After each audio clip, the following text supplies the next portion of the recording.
Good morning. Hello. Okay, I can't hear you. Hello. How we doing? We're okay. We're going hard this weekend. So we're a little hoarse. We're a little tired, but we're good. So I was curious about this. The reason you're hoarse and tired is because you live in the Bay Area, and it is late June. And look, why? Like my question is like, why are you even embarrassed about this? It actually seems like quite just a normie thing to do, and like how is it so interesting and engaging for you? Wait, what am I embarrassed about? Oh, sorry. The thing that I'm referring to is the Pride parade and festival in San Francisco, which I guess you're going to Yeah, later, but maybe that also yeah, happened yesterday, or there were some related festivities. yeah. What am I embarrassed about?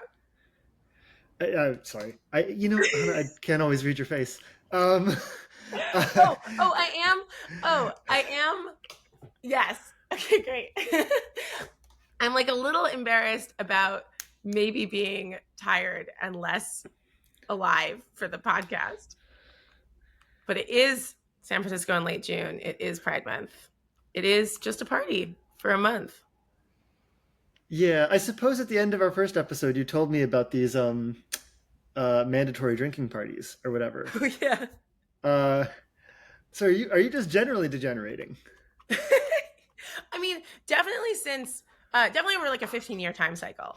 I was such a goody two shoes in high school, and I was so anti drinking and drugs, and then uh, and through most of my 20s, I just didn't not a whole lot of interesting degeneracy, and then it turns out when you have fun friends and your life is basically set in order, and I guess disposable income, although that's not so relevant, then you can just like have a late 20s and early 30s of your dreams.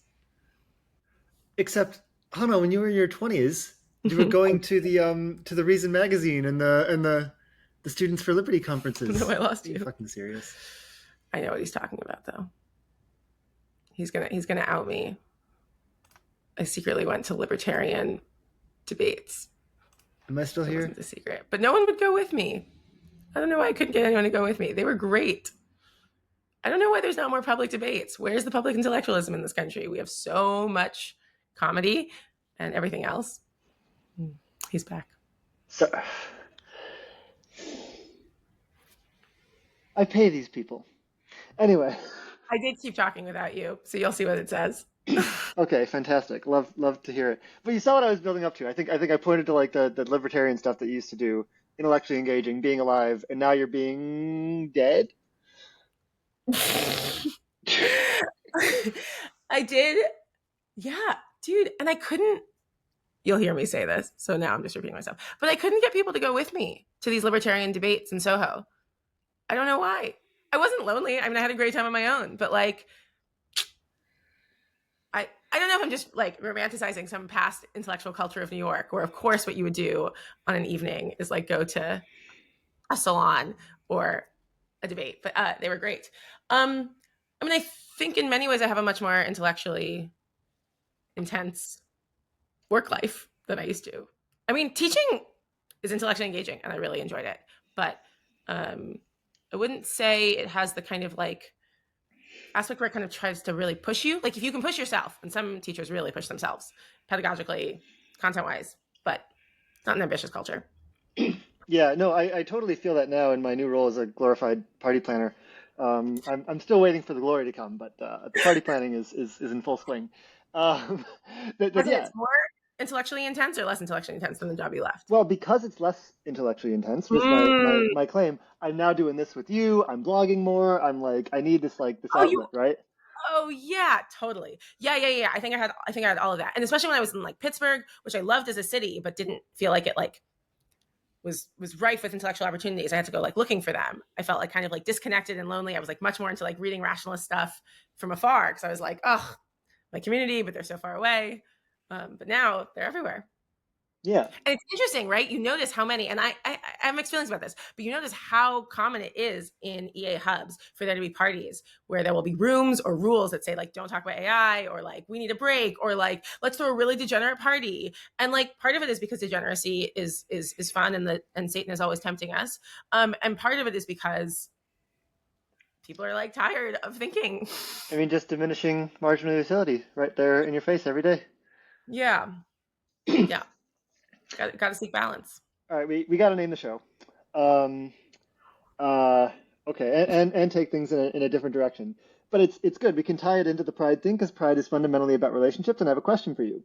Um, there's like this concept that people point to in monogamous relationships, at least, emotional cheating, right? And you're very like emotionally close to someone, but maybe nothing physical happens, and this is considered cheating by some people. Hannah, do you think there is such a thing as intellectual cheating? I have two thoughts. Well, I have two unrelated thoughts that don't answer the question. One is uh, one of the things I found very charming about my mom growing up is she would describe herself as having like intellectual crushes on people, like Atul Gawande, like people who just like they have something, they nail it, it's so good. So I feel like this concept was alive for me. And two, I suspect maybe not that you don't have original ideas, but you're riffing off of some tweets about if your boyfriend explains the Iran situation to somebody else, he's not your boyfriend. I haven't seen that, but that's very, very good.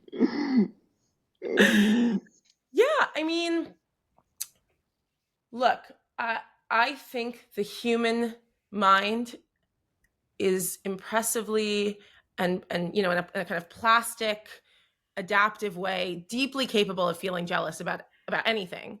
Um, and intellectual conversation certainly isn't off the table. Is it a thing? Is it a thing? Look, I think I want to say yes. I think I want to say yes. I think if your relationship is in large part built on a certain kind of like intellectual rapport and you develop an intellectual rapport with someone else and it somehow like detracts from you don't have enough you don't have enough to bring Mm, home mm, mm, anymore. mm. I think that can be, I don't know if we want to reify it with intellectual cheating such that am I the asshole becomes an even more scurrilous place than it is now, but like I think someone might have like a real moral claim in God's parliament to debate their concerns. Yeah, the reason we're together is to have these really in-depth, fascinating conversations, and you're off having them with someone else, and we don't have as many anymore. It's just like could be anything. I do think there's like the kind of wholesome Bay Area polyamorous take on this, though, where like ideally it's not detracting, right? It's like, and I think I do find this. I think I find that like the more intellectual conversations I have, the more intellectually alive I feel in general. And I have like more love to give, more ideas to have, especially because of the all important concept of conversational arbitrage, where someone says something really smart to you and then you pass it off as your own idea to the next person. And, how else does intellectual progress get Yeah, made, et cetera, et it's cetera. it's not a resource; it's a muscle. Oh, it's that. Those are the two. This whole Well, that was dynamic, fast. right? That was faster than the 6 minutes of yapping I just did. All good, all good. So I guess intellectual cheating would be a fine name for the show. However, the thing that I was driving at, Whoa, that's uh, edgy. and I no longer remember how this connects. Uh, wait, how does it connect? I wanted to do something with struggle sessions. Um, uh, You're having oh, struggle oh, sessions with oh, other people. but snuggle sessions is already taken. But maybe these are related. Snuggle sessions. Porque no los does. Yeah, I mean, I think in general, a somewhat libertarian, maybe trending into libertine attitude towards the world, sort of,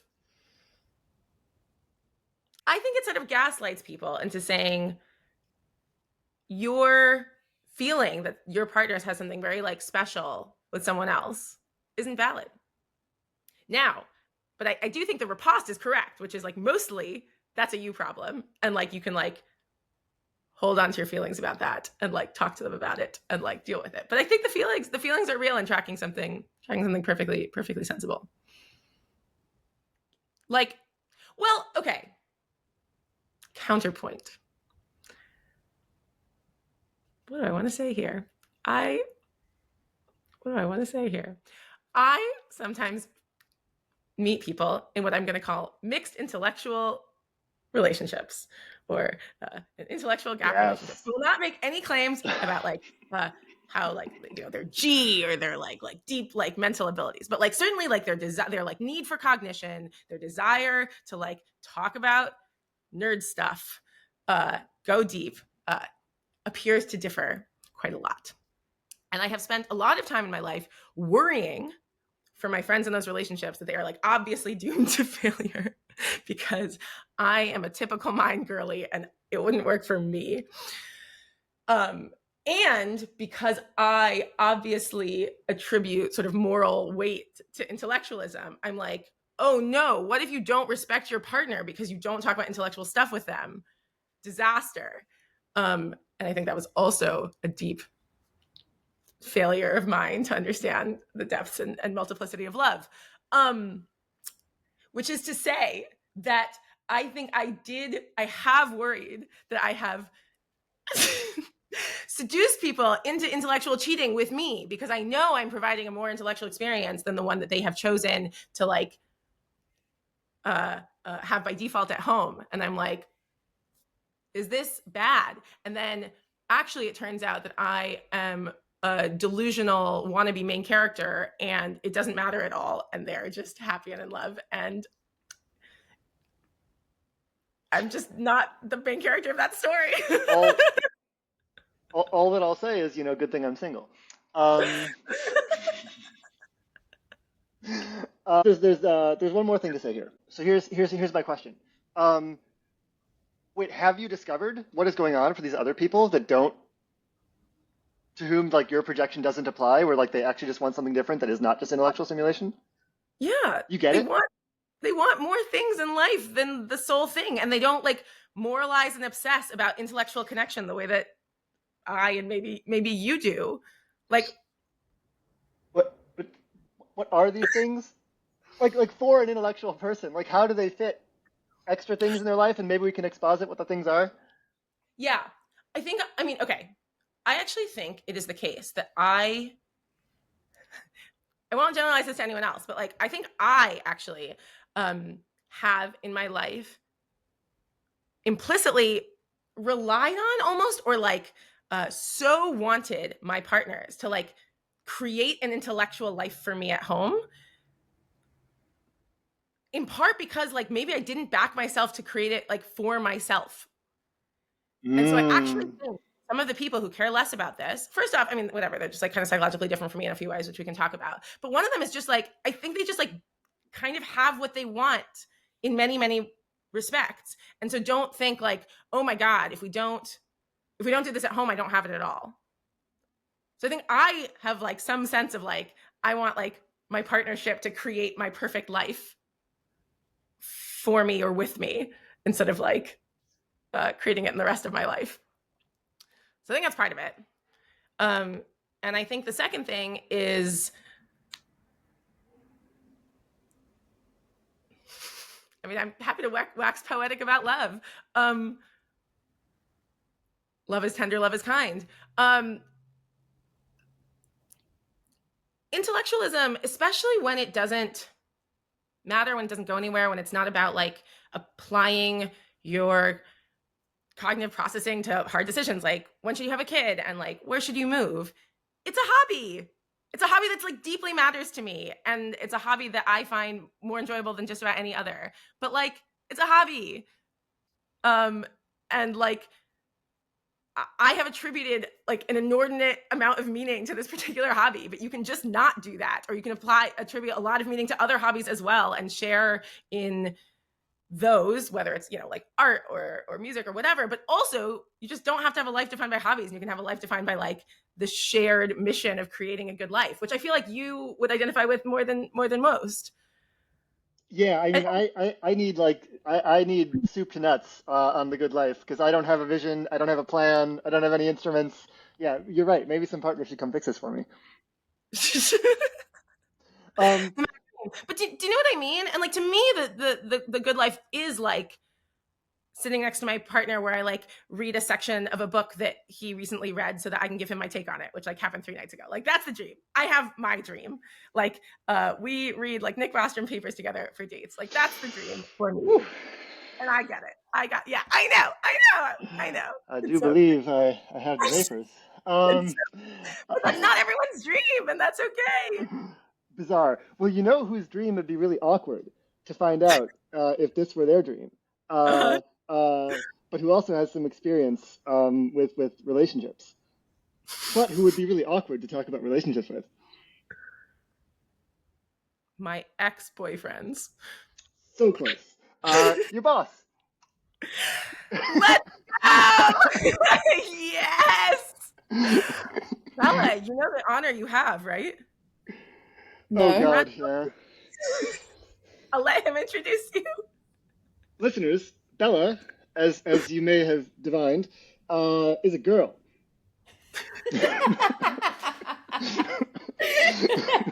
We Am I have. the first female non-Chana person on the? Okay, great.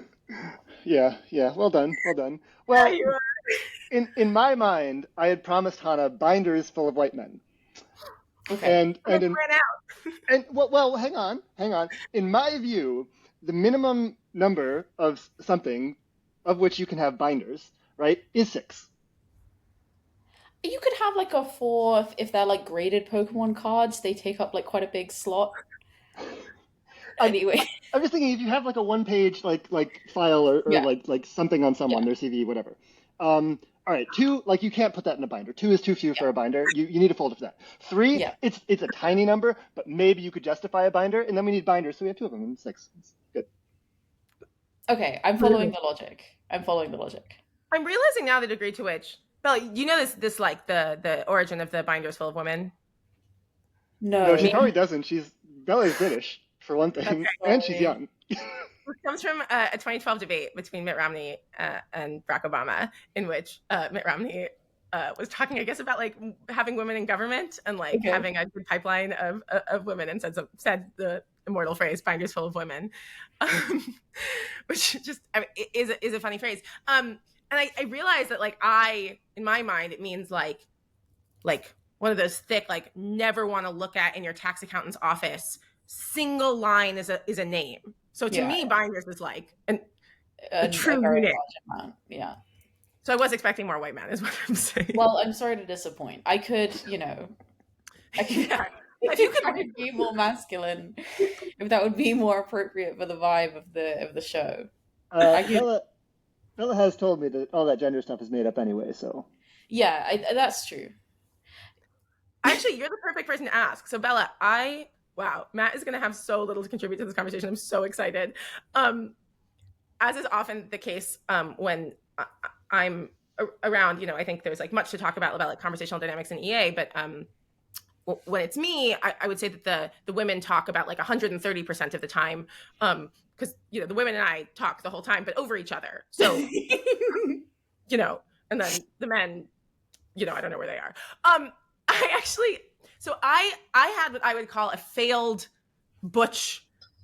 attempt at butch outfitry yesterday for Pride. I really, I like tried to cobble together something. I don't have the closet for it.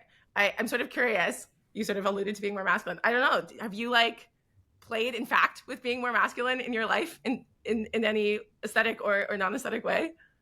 Yeah, I have. I mean, I feel like the one outfit that makes me feel anything I'm not sure that I really approach butch as a vibe, but the one Not to worry. There's butch. There, the spork I love analysis goes all the way. I have a folder on my phone of all the different things rated on this spectrum. So I have like moths rated on the foot spectrum. I have like Pokemon on the foot spectrum. Moth, the animal. The animal moths, yeah. Great. What's it called? There's a moth that is like pink and yellow and like a beautiful high femme moth, and then there's like the death's head moth that's like got like a skull on its back and is like black and gold and is like very kind of intimidating, and that's kind of like the butch moth. And then like Wait, moth's beautiful and I didn't know. Yes, have you never seen beautiful moths? I think I've seen like ever on the internet, but moths by default don't seem beautiful to me. There's a whole world out there for you. I'm so excited for you. This is very exciting. You should Google some moths later. They're really good. And don't sleep on skippers too. Skippers are kind of interesting. What is a skipper? It's like, imagine halfway between a moth and a butterfly. So like a butterfly, when they're at rest, they hold their wings Yet like again, the spork with fork. The spectrums go in every direction. there's spectrums on spectrums. So when they're at rest, the butterfly holds their wings like this, and when they're at rest, a moth holds their wings like flat against their body, and a skipper holds them kind of like a little bit up, and they're halfway between. Anyway, they're all Lepidoptera. They're all beautiful, all of them. But Apologies, I probably maybe told this to both of you, maybe even on the pod, but like one thing I think it has to be acknowledged is that pigeons are really beautiful. I agree. And you could do a foot spectrum of pigeons, totally. Yeah, absolutely. Absolutely. I don't know what the most... They're just always dressed for pride. I don't know what the most butch pigeon is. There's like something funny you could do with like a rock dove and like stone butch, but I don't know exactly what that is. That's very good. That's very funny. Okay. You were saying. Sorry, I was talking about an outfit that I have, which is like it's like all black, and it's got like a black shirt where like I like think it looks best with the collar done up all the way, which I feel like is just inherently kind of like something. And then I like have like a gold necklace, but I think I like put it under the collar of the shirt, so there's like very good. So it's like an ascot. I don't know what that is, but it looks kind of like a priest. But it's gold. Yeah. Or like a Western tie has this like string, and then like that's very good. Yeah. So that's my closest, I would say. There's something so interesting, right, about the fact that like queer culture has like successfully bullied straight culture into like being afraid to call things like masculine or feminine. They're like, oh, but it's complicated and everyone can do whatever. And then within queer culture, we're like, well, obviously having your buttons done up is masculine and not is like girly. So literally yesterday, I introduced Benjamin, my partner, to the concept of Queer Eye because he'd never heard of it. Yeah, I know, he didn't know about Queer Eye. And so we like trying to work out what episode to watch. We're just like, fine, let's just watch the first episode. And in the first episode, the guy, who is this very sweet guy from, where's he from? I think it's like Georgia or something. He's like a kind of, I don't know. He's like, I've never hung out with gay guys before. So he asks, I think Jonathan and Tana are in the car with him. Oh no, it's Jonathan and Bobby are in the car with him, and he's like, so Bobby, you're married? And he's like, yeah, we've been married for 13 years. He's like, so are you the man or the woman in the relationship? And he's like, well, you know, that's kind of reductive. Like, in fact, we're like both men, and that's kind of the point. And da-da-da. And they like have this conversation. And then Jonathan just went, but I'm the woman. And and Bobby was like, okay, well, you just undid the lesson that you did. But it's like, it's true. Like, this is a real dynamic. There's this gay comedian who does this crowd work that I've seen, which is something like, she points to people in the crowd and she's like, are you guys together? Are you guys together? Yeah. And she like points to like, I think like two femme women, I think. And they're like, your friends? And they're like, no. Or like maybe a femme and a butch woman. And she's like, so you guys are together? And they're like, no. Like the femme woman's like, no, I'm with this femme person to the side of me. And she's like, what? Femmes can't be with femmes? That's so gay. Yeah. It is. It's, but it's Pride Month. You know, when can you be gay if not in Pride Month? It is Pride. Matt, what do you think about this? Sorry. Well, Hannah, I invited a woman on the podcast for the first time, and you guys just talked about fashion and relationships for like 5 or 7 minutes uninterrupted. We also talked about moths. There was a good moth conversation in there. And I think the question we were trying to answer is like, on what side of Skippers is Bella's butchest ever presentation? Oh, I see. Yeah. Yeah, I'm not sure that I get all the way to moth. I did once play a moth character in a D&D campaign. Bella, for the listeners, if you didn't know, is like a true nerd. Like lots of us are cosplaying at what she achieves, but she's got it in the bag. So I sometimes wonder. I do sometimes doubt my own nerd credentials. Okay, here's the most. About this. Well, I guess I've never seen Star Wars or Star Trek. I have not until recently engaged with Lord of the Rings at all, but now I have. I was just going to drop that one. Bella, obsessed with Lord of the Rings, thinks it's the absolute best, but only encountered it for the first time like 2 or 3 years ago.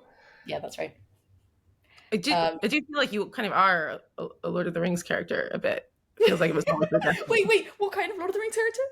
Sorry, I don't know enough about Lord of the Rings. That's fine. I embarrassingly, I don't know. I found it like not readable. Anyway, but That's what I mean is like, you sword fight and as a hobby, and you have like long raven locks. Like you have a fantasy thing going on. Yeah, I hear that. I actually haven't sword fought in a while, because Imposter. yeah, exactly. I'm a fake gamer girl. I'm a fake nerd. Yeah, possibly related to the Butch Femme spectrum. I think Bella, at least as of like a year ago, only owned one like dress of any kind, and it was a cosplay dress to be an elf that she did wear to our friend's wedding. This is true. I wore it to my friend's wedding because I was like, listen, I could try and make an effort and do something else that is probably more like what you really want. But actually, I just bought that our friend would have the vibe of being the kind of person to be like, wear the thing that makes your heart do the smiley emoji, whatever that is. And so I wore the elf dress, and it was great. That's very sweet. Can I ask, as a reader of, oh wow, we're going real girly. As a reader of r/wedding attire approval, which is a really good mix of like fashion and am I the asshole? Like Yeah. a perfect intersection. What was the dress code for this wedding? Are you searching it, Matt? I can see you typing. For the links, we'll share r/wedding Nice. attire approval. This is good because I actually want some wedding attire approval from a wedding that I'm going to in 3 weeks. It's like, it actually just is. I feel like it's an impressive. We talk about feedback all the time, both within 80,000 Hours, the organization we both work for, and EA broadly, and like when is the right time and whatever. And like, I actually just feel like wedding attire approval like nails it. Like people are not cruel or rude, but they will say that is not appropriate for that dress code. Sorry, that's just like, not even close. Like, and they don't fuck around. They're not like, oh, maybe if you thought about it harder, you'd like sort of realize. They're just like, no, that's not formal. Formal is floor length. Yeah. I think there's a lot to be learned. Yeah, no, that's great. I might use that as a resource. Anyway, the dress code from our friend's wedding was none because so only had 3 attendees. So was I fitting in with those other 2 attendees? Yeah, I would say so, but I was constituting 33% of the non-wedding people in the room. So yeah, nice, amazing. Matt, I love yapping to Bella. It's one of my favorite activities. But if you had a place you were planning to take us, yeah, you two must be so you two must be so productive at work, really getting down to business. Huh? I think we're actually pretty good at like shutting down the tangents. It's a struggle sometimes, but we're reasonably good at it. My favorite moment recently, we were like making a decision. We like both had an intuition. We were like, okay, probably we should just go with that. It's not that high stakes. And then like we both did our version of like, what is it like to think live? So Bella like leans back and I like turn my head to the side and then almost in unison go like, but what would be the best argument against? And it was very good.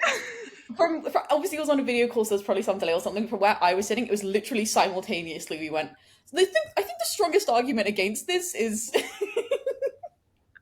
it was great. Yeah, wow. And then had different takes about what the strongest argument against was, which was also productive. So indeed, yeah. I do have to say, I hope Bella doesn't feel a little overwhelmed by what I'm about to say. But Matt, you were getting the vapors earlier about how good my romantic relationship is, how much I have the dream. I also kind of have a dream managerial relationship. Oh, TBH. Oh, do you guys cuddle and read Bostrom together when Hana goes to the UK? Is that what happens? No, because it's a professional. What part of professional did you not catch? Personal relationship. Bella? No. No. Bella's been in person at 80K her whole career for the most part. Maybe we have to cut this, but I guess people at 80K do ever cuddle. It's true. Just like loads.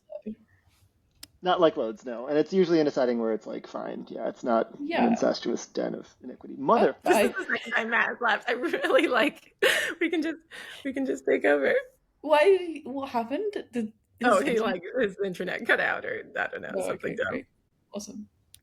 I'm so upset with. I assume it's Riverside, but I don't know if this is true, but somebody on the internet said that they join video calls early and then everyone's note-taking app joins, and so when they're alone in the room they'll say something like really outrageous, like, oh my god, we're sinking, so that everyone's notes at the end summarize like, well, it started with a boat crash.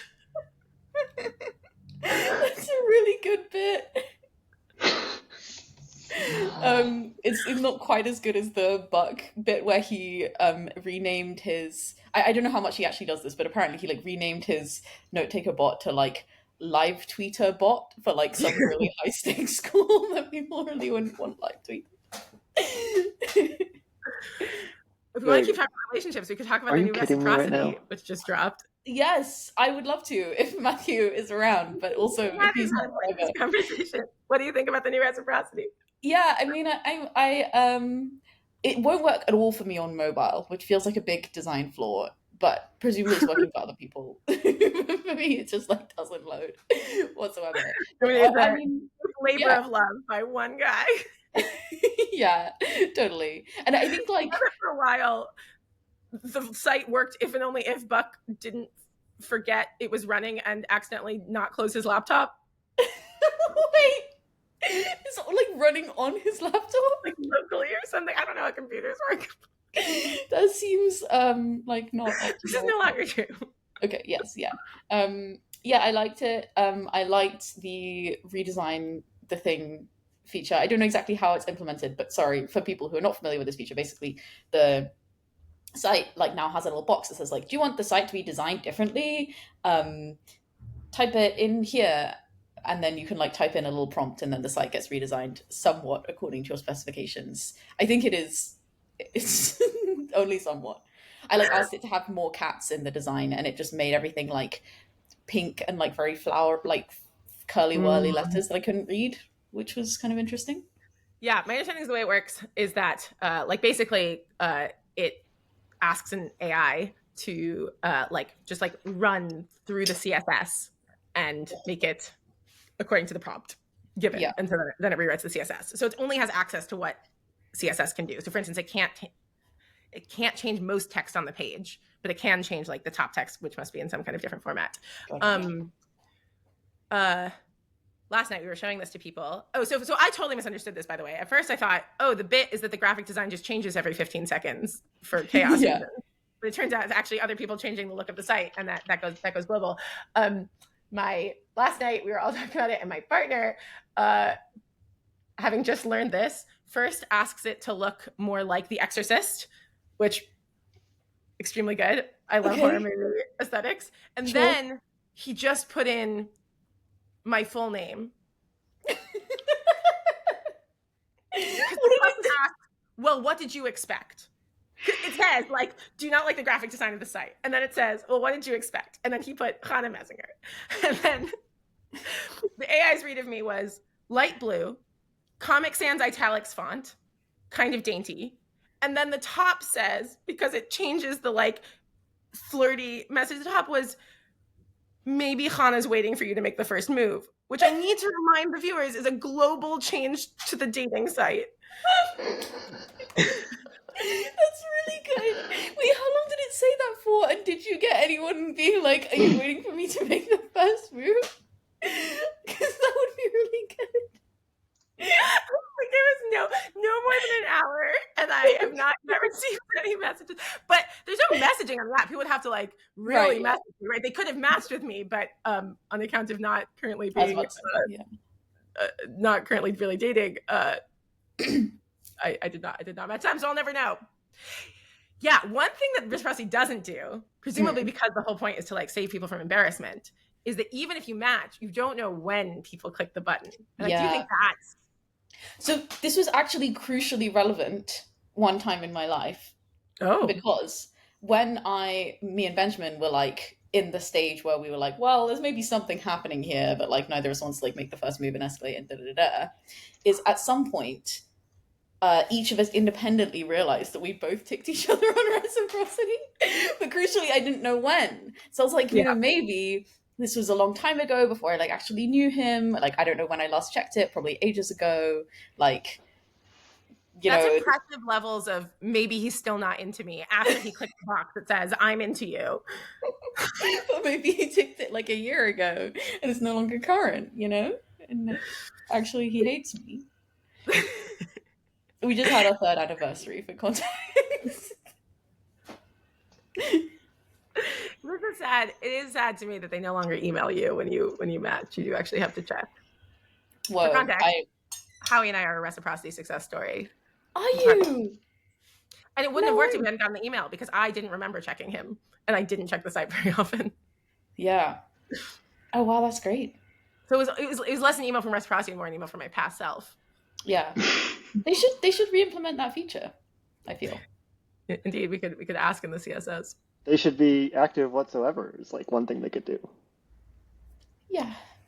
I think Facebook, the era of Facebook is like kind of already long over, and that was like the foundation for reciprocity. So one question is, wow, we really are just doing the greatest hits of coded feminine topics. Why did Facebook dating fail? Yeah. Well, so I think there are people for whom it is working. But sorry, Matthew had to say something. They had no algorithm whatsoever. It was so lazily done. It was just like people who are close to you. Oh. Like physically close. Yes. Like the matches I got were wild. Like as in not matches at all, not recommendations at all. I'd have to scroll through like a lot of people who I just had nothing remotely in common or interested. And as I recall, there was like no way to change my settings. It was weird that I forget what happened. It was like 2019. They like really pushed it on me. Like, Oh yeah, use this, go. Right. Like I think I'm in a relationship on Facebook, and they pushed it like very hard. Yeah, like they might have made my profile for me based on my Facebook profile, and just been like, well, just go. Here you go. And Wait, and so that's a great service.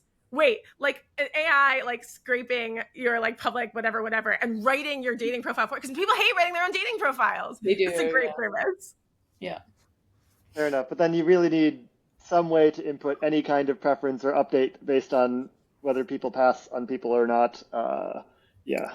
So what's up with like tech being bad? Like what happens? Like I'm often confused by this. Like when a movie is bad, I used to be really confused, and now I feel like I have more of a model of like exactly how bad movies get made. Like the script seems good, but and then a lot of money gets like implemented, and then it seems like it can be fixed. Blah blah blah blah blah. There's like so many steps. It's still a little confusing. But like Facebook looks terrible. It like looks messy. It's gross.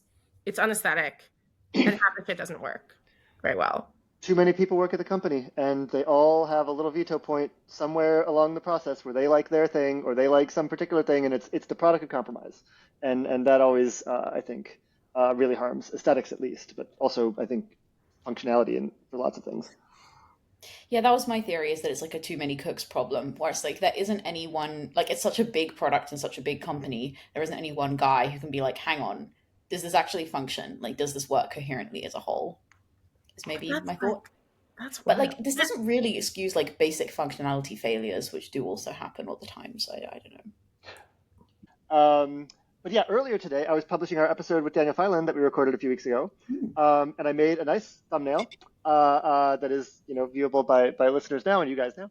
And then on Spotify creators, they say upload your thumbnail, and they rejected like 10 different thumbnails of mine because it needs to be exactly 16:9 aspect ratio. It won't fudge anything at all for you. And so I had to find a website that converts images into exactly 16:9 before I can go back to Spotify and upload my image. It was very annoying. Extremely dumb. Yeah. Bella knows that I have now spent a lot of time knowing the ins and outs, the quirks and the foibles of every single short form social media platform. E.g., Instagram does not have a schedule feature. That's weird and dumb. It's also very hard to see the view count on any of your videos. That's weird and dumb. Also on TikTok, when you look at the grid of somebody's videos, you can see the view counts on all of them. And once you click into the video, there's no way to find out. These are bizarre. This is bizarre. What's happening? Do you want to know an amazing one? On Twitter, if you go onto Twitter on PC, I think this is still true, and you try to schedule a tweet, it just deletes the tweet. I never post it. On mobile, I think it works, but not on PC. I just do really feel like nothing works, and I'm confused. Yeah. You'd also like there is big money in this. Like, why are the best versions of things that are like the most widely used. They're like billion-dollar companies, and they're just like still don't work. And I'm like, surely. And so I spoke to like a software engineer about this like a while ago because I was really frustrated about our email service provider, and he was like, well, the main thing is that like the people making decisions about which like alternative to go with are like business execs who are like talking to salespeople, and they don't actually use the platform, like that they're like a different person from the person who's actually doing the implementation, and so they never actually get to learn that it doesn't fucking work at all, and then the transition costs are so high that even if they do, it's like now really annoying. But this just like doesn't seem sufficient to me. Yeah, especially because like workflowy, which is like my note taking app of choice, is Yeah. like a real labor of love by it seems like a very few number of guys. Like you can just get an answer from like the CEO on Twitter, I think. Like he's just like Whoa. kind of obsessed with his product. There's like an active forum, and the number of requests that like are repeated, like people all want one thing, and people got really mad when he put AI, like you can talk to your notes in before like various other functionalities that people had been wanting for a long time. And so like even in a world where like somebody is like pretty in touch, I think, with his users, total failure. Or I like it. I mean, it works for me, but like,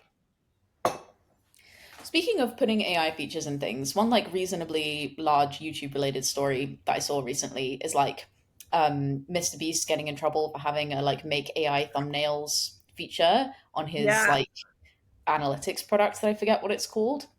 And people were like, you shouldn't have this because AI steals from artists. And he caved to the pressure, and he like deleted it, and then also replaced it with a functionality where you can use it to like find thumbnail artists to commission. And he like set it up with a bunch of thumbnail artists who will now be getting commissions via his thing.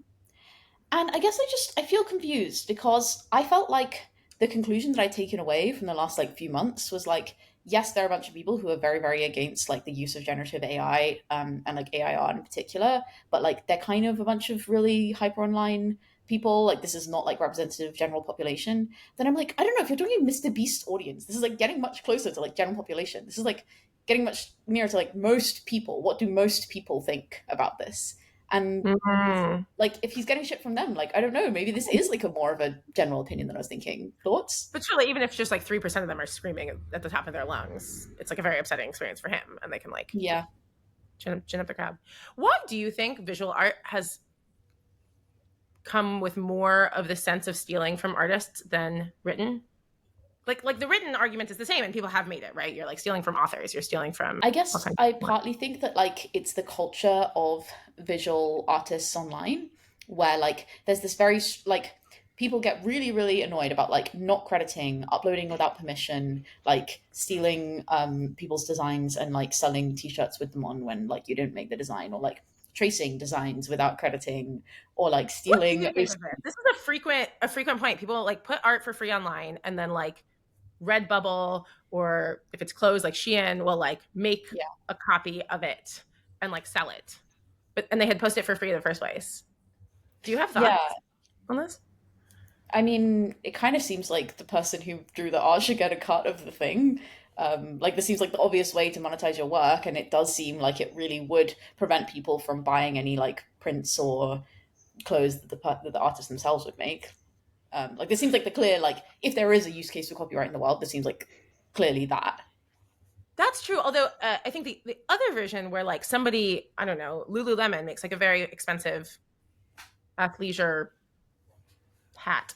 And then like I know that my users would love a cheap version of it that will not be as good, but it will like look kind of the same. So I like copy their design, or like copy some of their functionality or something as best I can, literally from like publicly available images, and then like sell that hat. That both feels deeply like stealing, and also deeply like, I don't know, I just like saw some stuff out in the world, and then I made a cheaper, shittier version for people who wanted to spend $6. Yeah. Well, that's where design patents come in. And Popflex does it, and I think it's like very slightly controversial. Although I think people mostly back her, who's like a an athleisure creator. Yeah, because it's interesting the difference between design and copyrightable things, what you might call art. Where art is like you can't just literally copy it, but you can like do things that are very closely derivative of it. And then you have like true patents, which are like actual functional technology that like you can't you can't replicate at all. And then there's this design patent thing in the middle where it's like, it's not like quite an innovation, it's not quite a new functionality, but it does seem like it has some kind of like, yeah, functional value or use. And the protections for each like get looser and looser, where you can't take like the core idea from a patent, but you can from a copyrightable like piece of art or whatever. That's getting a little far afield from your original question, which is a good one, which is why is visual and written art so different? And I think it's just because like the AIs are better at like the relevant part of visual art, which is to say make a bespoke image that people can enjoy. I mean, famously cartoons, right? The Ghibli stuff, whatever. It's just like, oh, I just want like something vaguely like this single still clip. Whereas with text, it's like either you're writing like really long form, coherent, creative novels with well-developed characters, which I think AI still can't quite do, context window issues, or you're a journalist. And maybe it's just there are too few journalists and they were already kind of out of vogue and competing with people who gave journalism away for free ad nauseum, right? Does that make sense? Does that cover the universe? Which sorry, these are the set of people who would be upset that their work was stolen. Yeah, and I'm saying one is not being competed with, and the other just like already is subject to such vast competition, like it's kind of like not a difference maker. I do think that people sort of like give away their writing for free to a degree much more than they give away their written art for free. In part because it's like much easier to create. Like I in some sense give away my writing for free by like having a blog and having a Twitter. So maybe I feel a lot less like precious about it. Yeah, maybe it's just like harder to do visual art. Also, I feel like a lot more written art is like, written word is not precious or artistic. It's like manuals for how to use a microwave. Genuinely, like what percent of the written word in the corpus of scraped text is like made with love? Like a much higher percentage of visual art is made with like care and attention, and a much higher percent of written art isn't, or written word isn't.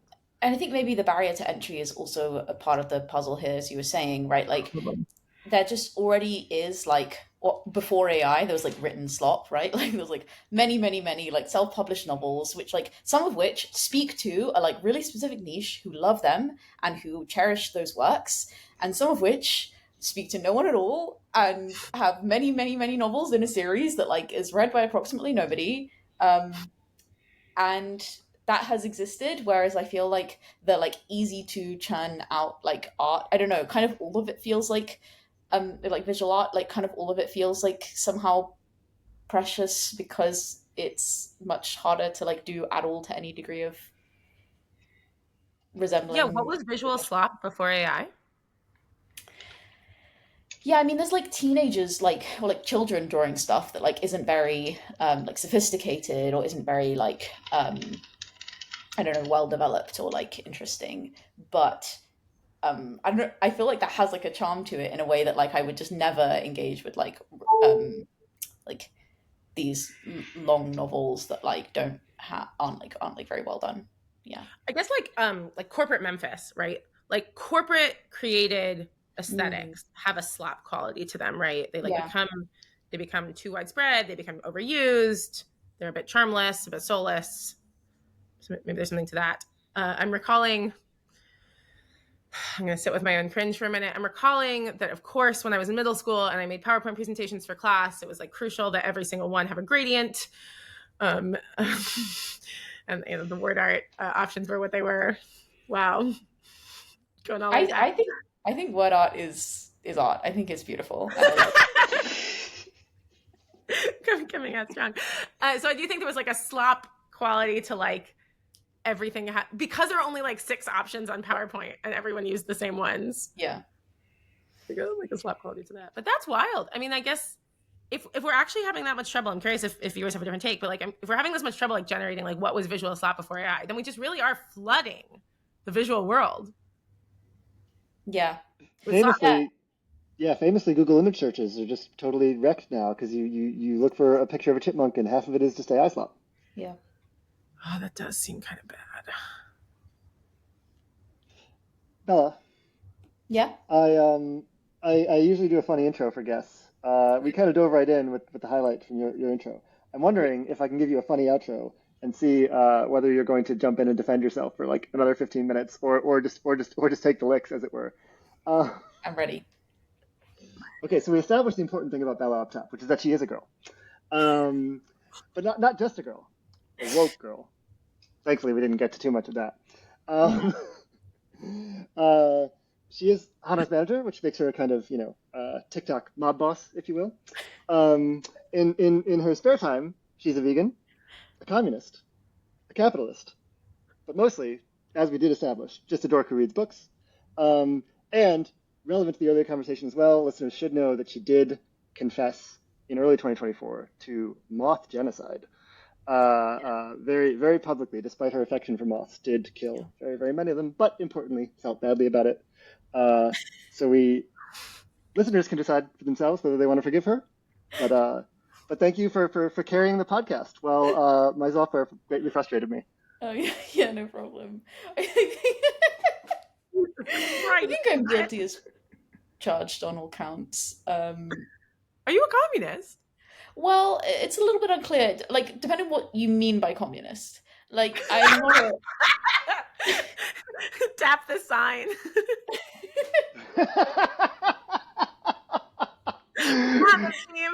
Good. Communist adjacent. Communist adjacent. Communist adjacent, yeah. I'm communist adjacent. I will open up to that. Oh, right. And then other important lore. Bella, I only made you cry twice, right? There wasn't a third time I don't know about? I don't remember the second time. I only remember the once. Oh, so once was at a conference in DC when I admonished you for not working hard enough, or you perceived it that way. Yeah, I do remember That's the time that you forgot. Christ, Matt. What's wrong? So this was like, I did not know Matt this well at this point, right? And like, I can't remember how many times we've met in person, but like, it was like we had not hung out that much. And we were like sat at the end of like EAGDC or something. And he like had this take where he was like, I'm so frustrated, man. Like I used to be this cool corporate lawyer who was like, it was like up or out, right? Like you worked like, yeah, okay, you can put all those words in credit. Anyway, you like work like 15-hour days, like every day. And if you can't handle it, like you can't handle this job and you got to go, man. And so then it had this like incredibly cool, like hardworking culture. And like, we think we're trying to save the world and we're not even working as hard as people who are just like trying to line investors' pockets. Like, what the hell, And I was like, no, it's a fair point, like I think 80K. I kind of like that take. Right, like exactly. So it's just like not like a ridiculous take. Like 80K does not have this like harsh up or out culture, right? Like we are not like, you need to be freaking dedicated. We're like, you should work full time. And what that means is like slightly different for different people. You should be like, trying hard because your job matters, but like we're not like. And so I wondered whether I should be more intense about it. And it made me. This came up at CEA at a few points because both within CEA and in the broader EA culture, there's like definitely some conversation about like sustainability and like, are we pushing people too hard and so on. And some of the folks who had been in like these other cultures, whether legal or consultancy, were like, sorry, I don't mean to, not to be a dick about this, but are you fucking kidding me? Yeah. Like no one is working 80-hour weeks. Like what this is like the default for this whole world. Although that's also famously miserable and unsustainable. I mean, it's famously miserable. There are some people for whom it seems unsustainable in the sense that like, isn't it the case that like junior consultants and like first year out of law school, they get run through the ringer 120 hour a week, and then they stop when they rise the ladder? No. The partners work more than anybody. That's cool. Yeah. That's based. I'm into that. Which makes them kind of inspiring and great managers, at least in my experience. My experience like somewhat limited. I was also reaching for my sweater that you love so much, Chana, but I think I took that home because it got smelly. So I'm on the team again. Hey, Yay! everyone. Wait, are you an EA? Oh, good question. The pendulum is shifting, by the way. I've now had 2 different conversations been part of that I did not start in the last 2 days where people complained that when people are asked if they're an EA, they like hem and haw. And are like, people should just say yes. What are we doing here? And so like, I can feel the vibes. Reporting live from the people are reading the blog. And anyway, the other time I made Bella cry was just a classic. I accused her of being a communist. No, it wasn't that you accused me of being a communist. It was that you said I was carrying water for Stalin and was, quote, a murderer of millions of people. I don't know if I cited Stalin directly, but I did say you were carrying water for mass murderers. Yes, that's... Pol Pot, we'll throw him in there as well. Lenin was an unsavory character. Lots of friends of yours, Bella. Sure. I know them personally. Matt! What? She's not crying yet. Fucking Christ. And of course, on all of our shared view, not working 15 hours a day is also mass murder. So essentially genocide. Yeah. Yeah, we're just carrying water for mass murders of all kinds, including ourselves. Yeah. That's good. Amazing. Fun team, come join. We have a great time. This is a recruitment podcast, right? Yeah. Sweet. Bella, what a joy it's been. Thank you for coming on. I think you're a busy person, figuring out things for Chana to do in her real job. Yes, this is very atypical, but I am indeed doing a little bit of work this evening. Don't do that. Well, no. Anyway, yes, it's been very nice, and I'm glad that you're. It's a delight to be back on a podcast with you guys. Oh my God, and I forgot that I tell Bella when I do this every week, because this is in my self-dev section of my one-on-one. So yeah. Now I got a view from the inside. And I seem like I'm self-developing. I think you are developing a self. Something. like a caterpillar turning into a beautiful moth / butterfly / maybe skipper. And this podcast represents the liquefaction stage. Did you know that when they emerge from the chrysalis, like number one thing that they do is they immediately shit a bunch? Because they've been holding the waste inside them for the whole time they've been in the chrysalis, and they can't shit in there. So they get out and then they just like poop like 5 times in a row. Anyway. That feels great. Wow, what a perfect note to end on. Well, thanks for letting us poop on you, listeners. Good seeing you, Bella. Bye-bye. Bye. Matt. What? How many people have you professionally made cry? And how many times? That's a good question. I'd need to sit and think about it for a little while. I would guess like only 6 or 7. That really feels like a lot. It could be less. Only 2 are coming to mind distinctly. Obviously, Bella. And I'm not saying I've never done it. I just, 6 or 7. Yeah. Anyone at the firm? Maybe. No one at the firm. And this is all, of course, that you know of.